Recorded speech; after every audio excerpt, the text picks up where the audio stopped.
everyone, welcome to this month's masterclass, which is going to be photo encaustics. So we are going to take a combination of photos and possibly other, photographs of finished or part finished paintings and incorporating those with encaustic. So let's talk through what we're going to do. So we're going to then, once we've got our image, whichever form it is, we're going to adhere that to a board, and then we're going to turn it into a photo encaustic piece by combining and adding encaustic medium and other materials such as more waxes, pan pastels, maybe some oil paints, and blend them basically into their final pieces.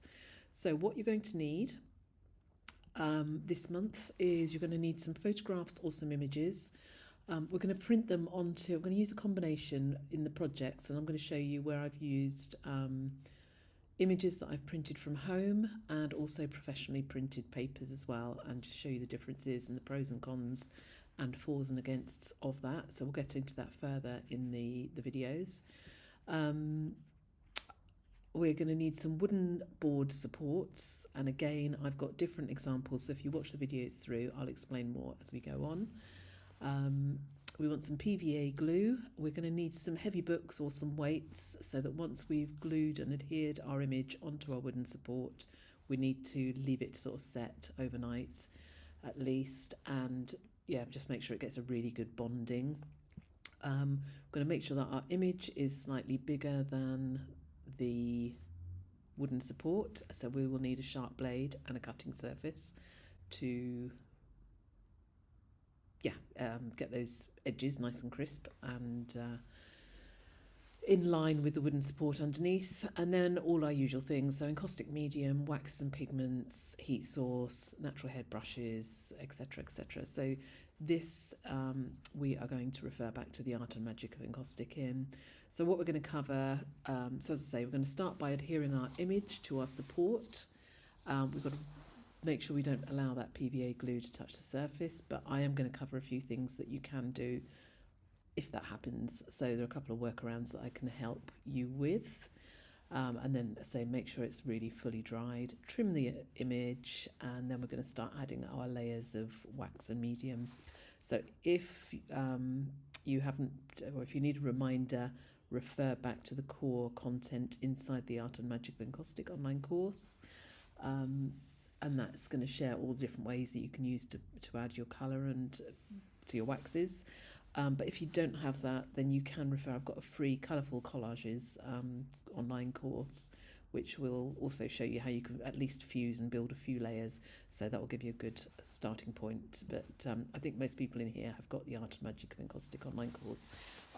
It really does. It's a huge content and resource of ways and methods. So refer back to that if you need any guidance on top of what we're going to cover inside all of this. So get ready for the how-to videos that are going to come next, and then always reminder, just don't forget your health and safety. Think about your working temperatures, don't overheat, ventilation, etc. So all the usual things. Right, let's get started. So here are some photo encaustic pieces that I have created myself. So there are 3 different styles of landscapes that I've done here, and then I've got a this piece which is a portrait. So I'll explain more as I go along about all of these. Okay, on Tuesday's Zoom call, I'm going to talk through in a bit more detail on different papers and how to methods for gluing your paper onto your substrate. So we'll go through that on Tuesday. If you're catching this up later on replay, just check the next module below, and that'll be linked up further down below. But in short, you basically just want to make sure that you only get your PVA glue on the back of the image and don't allow any to spread onto the front of the image, because the wax won't adhere to the PVA glue well at all. So that's the little caveat there. But I say we'll talk that through in more detail on Tuesday's call. So once your image has really dried, I normally leave it overnight or a good long solid amount of time. You just want to trim up any edges and make sure that they're nice and crisp and flush to the wooden board, so that the image and the board work there together. Make sure you use a cutting mat. Yeah, it almost looks as if I'm cutting directly on my table here, but I'm not. So yeah, just be careful of any surfaces underneath, and you'll have a really nice crisp edging to work to. Then from there, what you're going to do is tape up your edges, as we always do. Refer back to the Art and Magic of Encaustic. So yeah, protect your edges so they're nice and kept nicely. And then we're going to melt some encaustic medium and start covering our image with our encaustic medium. Always remembering to fuse as you go on each layer that you add. So I'm going to share two pieces in this video where you can watch me as I'm working through my process. Now, one of the comments that was made was it was actually quite good not seeing the whole thing being edited down. So I'm just going to let the videos run as we go. So I won't be talking throughout all of every piece, but at least that way you can see the process real time rather than me editing chunks out. So if you are finding it a bit slow, feel free to times it by 2 if you want to speed the video up. And then hopefully you'll hear me when I chip in and out. So on this particular piece, at this point, I've applied a layer of medium, and I was fusing with a heat gun with a blowtorch rather than my usual heat gun. I found the process much slower than with my heat gun. I find that the wax heats a lot quicker, but I was just interested to see the difference. One thing I would add is be careful if you're using a blowtorch with a naked flame with the image and the photograph. It was fine, but I was cautious that I didn't want to burn my photograph underneath, so just be aware of that one. But you can see here as I'm going around, it's quite a slow process to go through, and I will eventually kind of get over the whole thing and get the whole thing fused. I'll just let you sit and watch in real time for a minute.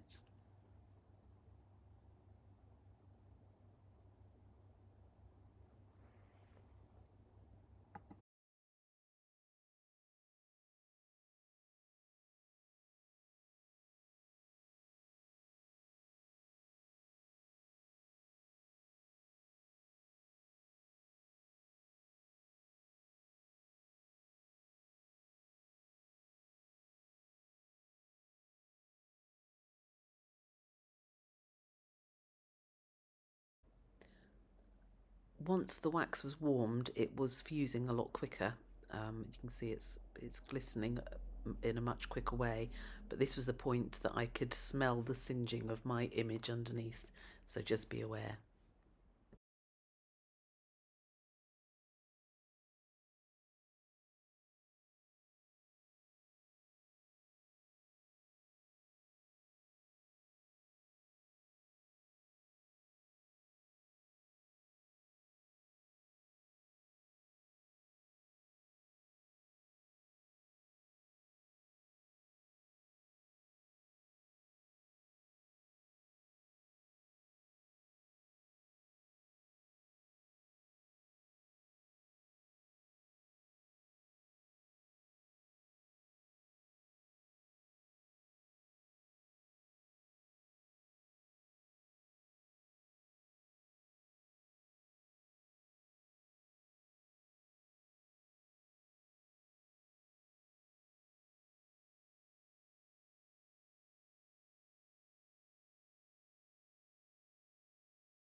So what I was finding with this piece is I was really struggling to get a completely flat surface across the entire painting, which is why I kept going back in and refusing and refusing.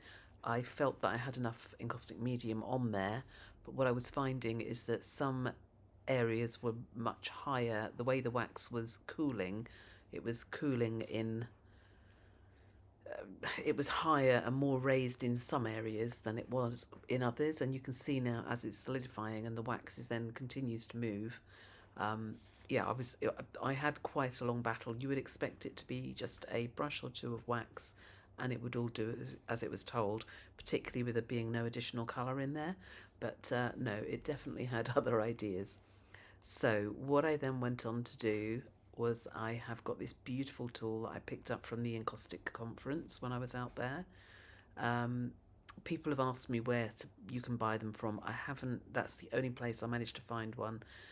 So I can't help you with that, I'm afraid. But it is a great tool. So if you can find something similar, um, or if you know, then please do share in the Facebook group so that we can all know where to pick them up.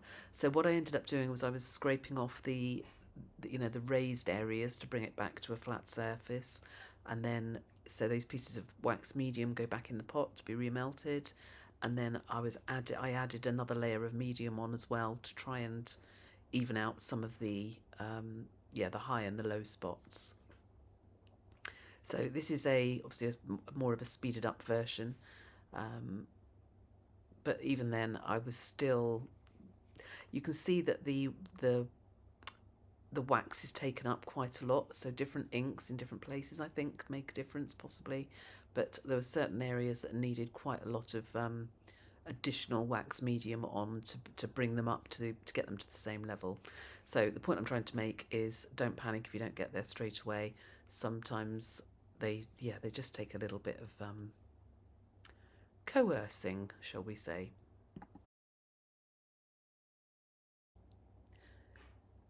So moving on to this next piece, there's a little bit of a story with this one. Uh, it was actually an acrylic painting that I had started doing as part of the Blooms on Tour show that I was a part of. So we had been asked by one of the Blooms members to create this particular piece in acrylic, and I absolutely loved where I'd got to, but I wasn't quite sure where I was going with her next. She's at this point she's only halfway completed. So what I actually did was took a photograph of the acrylic piece, and then I started doing some digital editing to decide how I was going to kind of see these pieces at the top, how I was going to do the hair. And I then went on to develop her in a much more complete manner in the final acrylic piece. However, I really liked the in progress digitally enhanced or changed photograph that I had. And anyway, a long story short, I ended up having a copy of it printed off and then decided to do a photo encaustic piece with it.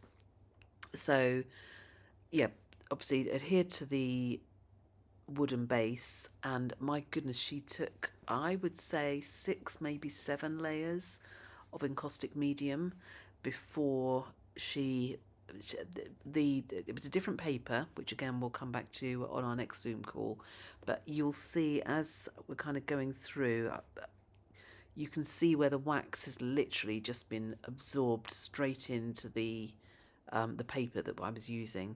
So it actually reacted very differently to other versions that I've done previously, but it was fine. Just kind of add another layer, fuse, add another layer, fuse. But again, there's a bit more video here. I'll let you watch in real time, and but have a look out, and you'll see where the wax takes and where it doesn't, and then where I've had to add more on. But I have to say, I do feel more comfortable with my heat gun with the fusing than I did with the blowtorch.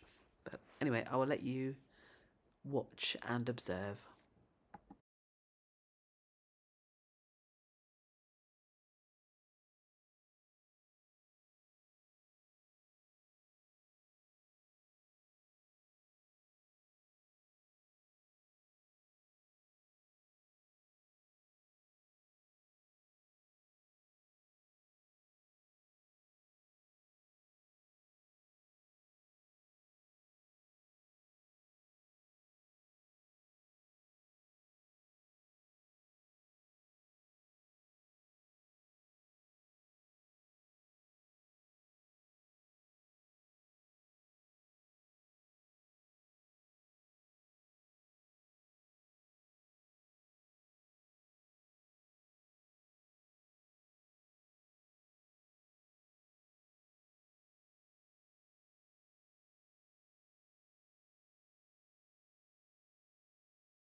Just removing a stray bristle from the brush.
So you can see even after all of these layers, I still had the odd stubborn spot or two that just had to keep going over and over to get, to fill those holes. Anyhow, once I'd got to that point and I had finally got a really nice smooth layer, I started going in with all of the other techniques. So I was etching back in to certain places, and I also used my stylus and added some colours on top, which again, all referring back to the Art and Magic of Encaustic. If you haven't got to any of those places yet, that's all in there. But we'll talk this through in more detail on Tuesday's Zoom call, and talk about ways to add colour on top. And then just to finish off with this particular piece here, so this is a photo encaustic, but I used an awful lot of pan pastel as my final layers, and it really worked so nicely as a seascape. So we'll talk more about that on Tuesday's call, and yeah, talk about ways, once you've got your base layers down, of how to take it that little bit further. Catch up soon.